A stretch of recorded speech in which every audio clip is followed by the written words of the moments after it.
Ashama akkam jirtu fayyaa keessanii nagaa keessanii annagaa kootii gooftaa kootii faagelatu arrammoo maal isinitti agarsiisa seetan dirqama lafa guddaa lafa bal'aa barbaachisu dinnicha akkatti daraaree argitaniittu dinnichaan facaafadhee isa nammachiisaa irra kaleessa roobni nu rooba saakamitti roobe seetan keessaa wanno godhachaa aramaatan kana wanno isinitti agarsiisa kan jechuudha kun akka kanishee nammachiisaa jiru isinitti agarsiisa laalaa dinnicha asitti saammachiifadhe kuni qoosxaadha argitanitti qoosxammoo eebbuudhaaf baay'ee barbaachisaadha kanno waan ta'eef jechuudha kan akkasumatti jara isaa kotokkotanii keessaa haramtanii dirqama bara kana keemikaala guutee jira jechuudha waan keemikaala guutee jira waan ta'eef isa waan keemikaala irraa kanarra jechuudha dinnicha saammachiifataa ture isinitti agarsiifadha laalaa kun dinnicha argitu warra gaalessa warra dinnicha laala dinnicha finfinnee keessatti akkasitti lafa xiqqoo yeroo kana bareeffatanii laalaa abichi sirriitti nammachiifadhe kana biyyootti guutanii naannichuudha laalaa orgaanikii an ta'ee nyaannaa jechuudha maaliif nyaata orgaanikii ta'een argannaa kun malli gibbii dhaggeenya keessatti waan godhachuu dandeenyudha jechuudha lafa koo keessatti kun fuulduraa koo dheeradheen irraa jechuudha akkuma warra biyyaatti ana qofadha kun olaanoo warri duwwaa laala warri kaan fudhatanii duwwaa asiinis fudhataniiru duulaan warqee bichaa dhaaban malee kun qoosxaan akkooti kun achi kun qoosxaa warqees dhaabbadheera laala warqees dhaabbadhee qabaa muuzii dhaabbadhee maaliif waan maqamanitti gammachiifachuu gaariidha isiniin jedhaa laala qoosxaa isheen kunuun bareedde argituuf laala qoosxaan kun asootti laala kana kunuunfata aramaa keessa hiite aramaa jechuudha kun keemikaala hin argine maal hin argine namni xaasaa irratti dhaabbata xaasaa irra immoo kana wayya jechuudha lafa kun mucaa kootiif nuufis baay'ee barbaachisaadha baay'ee gaariidha waan maqabanii naannoodhuma qabanitti waan qabaniin hojjetachuun bareedaadha jedhanii lafa xiqqoo dheettanii tuffatina lafni xiqqoon qabdu yaa jara lafti xiqqoon qabdu laala dinnicha kooyyuu xiqqoon jedhamu laala kun gara kiiloo meeqan laala badhase ilma kun fa'i daraaraa jira amma innis hin daraaree kanadha jechuudha asumaan immoo yuutuubii koo sabiskiraayibii godhaa warra akka tasaa mana kana dhuftanii sabiskiraayibii fooloo gootanii manni kunii mana akkamitti seetan mana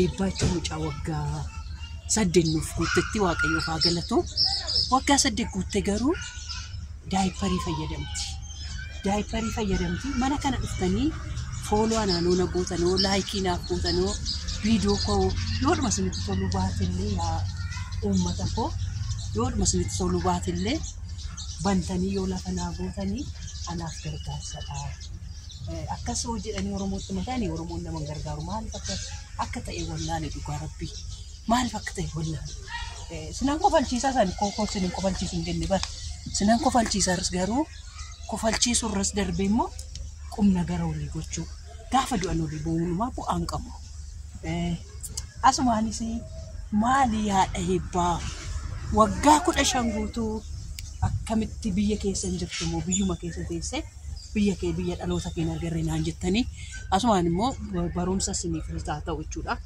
yaa daawwattoota koo yaa kabajamtoota koo boruun deemaa kanan godha jechuun harka qullaan deemuu akkuma isin jechuudha bakka qullaan deemuu maal fuudheen deemaa maalan godha jechuun ka baay'ee waan baay'ee fida jechuudha kana fida garuu ittuma garaa kutatanii yoo deeman malee odoon akkas jedhuun qoy har'a hojii hojjedhee birrii koolitti qabeen aaneessuma kootiif adaadaa kootiif wasiilota kootiif kana fuudhee deema akkamitti waggaa amma kanaa taa'ee harka qullaa isaan deemee gaafadha maalan fuudhee deema jedhee waanan jedhuuf jechuudha waanan jedhuuf amma kana ture jechuudha amma kana ture jechuun isaan booda maaltu dhalate eebbuu kootu dhalate jechuudha eebbuun koo hin dhalattee eebbuun immoo gadhalattee ishii biraa adda bahuu hin danda'u ishii biraa deemuu hin danda'u ishee biraas nama gadi ba'ee ta'uu masuuf kanatti abbaan eebbuu biran jiru taanaan hin danda'u jechuudha. Biran jiru taanaan hin danda'u. Kanaaf waggaa 8 guutuu mucaa koo biran ture. Isaan dura immoo qoollee qabadheen koo abbaa manaa koo jedhee akkas goonee ta'ulaa binnee dhallee qalleeti. Maal jechuun akkas nama godhaa kanatti ni ture. Maal haadha abbaa warreettanii gaafa isinitti hime kanaan isiniif adeemamu jedha. Malee turuu barbaadanii miti. Asumaan immoo viidiyoo kanatti taanee jiru amma dhumaatti ilaalaa. Fayyooni waan naqunnami jettee kila. Waan naqunnami mana maadaamii keessatti mi'umaan fixe jette tokko mi'aan fixe jette. Lammaffaa immoo baabbaa ishii birrii liqaana gaafateette lakka biyya Arabaattis maadaama qamamoota koo qilliqeessitu jechuudha. Gudiin dhaga'ee gudiin baraan silaa gudiin masinirraa baraa bula. Sinaan koo nu qofaaf taatuun si'a lakka baabbaa fi maammadhaaf isin taatu achitti lakka birriin keessa achi isa daawwadhaa amma dhumaatti irraa barattu dhugaa rabbi waan ishiin odeessitu irraa barattu isa daawwadhaa. Viidiyoon kun immoo isinitti tole laayikii godhaa. Piraankiidhaan immoo walitti hin deebina. Piraankiitu isinii hojjedhu waan sammuu isin bashannansiisu isiniifan godhaa. Isiniin jedhaa kun waan maasaa koo akka maasaa kootti nutti fudhatanii hojjetadhaa kana isinitti agarsiisufanii isiniin jedhaa. Isinan jaalladhaa dhugaa rabbis dhugaa isin jaalladhaa akka waan maatii koo keessa jirtaniif isin jaalladhaa waan ta'eef maatii koo I love you.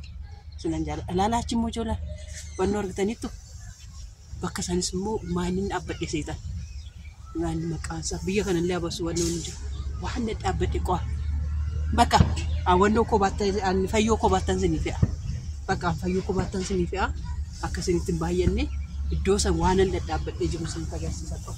Aramaa ishii kana fixe ishii kana asitti amman deebi'u kotokkotee fixe jechuudha. Katti ishiin bareeddu godhu akkasitti ammachiifadhee fixadhee akkasitti ammachiifadhee aramadhee shunkurtii adii qabaa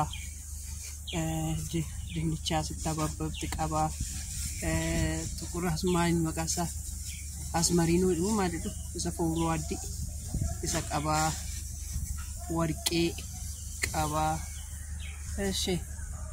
iddoo sanitti muuzii lama dhaabbadhee gaafa inni ga'e wajjumaan irratti nyaanna inni lafni garasitti duwwaa mul'atu immoo hankoo miti kan nama biraa fi isaan irratti hin dhaabne.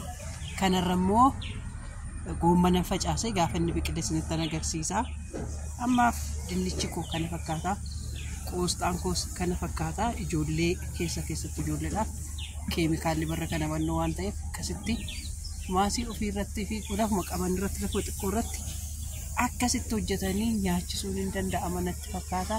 Asiin immoo maalan qaba asitti garagaree immoo maal jedhama baala shaayii iddoo sanatti immoo qoricha michii baala shaayii kun jira. Nageenya keessanaa baay'atu viidiyoo fayyoo kanatti aanseen sinii fe'aa yaada qabdanii fi koomentii qabdan nuuf barreessaa. Waan isin hojjechuu qabnu waa yaada qabdanis nuuf qooda eebbifamaa. Sinin jedhaa.